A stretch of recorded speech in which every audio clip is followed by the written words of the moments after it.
অনেক দিনের ইচ্ছে পূরণ করলো বরমশাই। তো সকালবেলা ফোন দিয়ে বলল যে সকালে আসবে। আমি তো বসে আছি যে তাড়াতাড়ি করে আসবে, আমি তারপরে বিকেলের দিকে বাইরে চলে যাব, কাজ আছে। তো না, সেই দুপুর গড়িয়ে যায় তখনও আসে না।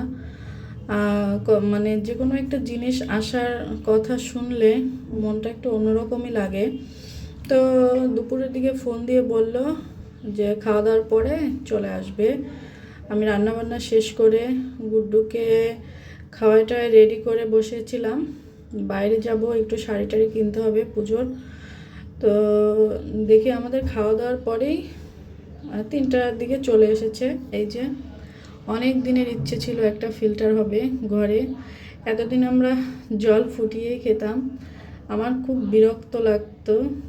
তো অনেক গুড্ডুর বাবাকে অনেক বলার পরে সেদিন গুড্ডু আর আমি অনেক দুষ্টামি করে বলেছি আজকে আর জল ফুটাবো না, বেসিন থেকে তোর বাবাকে দেবো। তারপর দেখি সকালবেলা গিয়েই নিয়ে আসছে। আর আমি এই যে বাইরে গিয়েছিলাম, ওনরাও বেরিয়ে গেছে, আমিও বাইরে গিয়েছিলাম, সেখান থেকে এসে তাড়াতাড়ি করে পরিষ্কার করে নিয়েছি। আর আজকে শুধু এই যে এই কটা শাড়ি কিনেছি, আর ওই দিন তো পুচকুদের জন্য জামা কাপড় কিনেছি।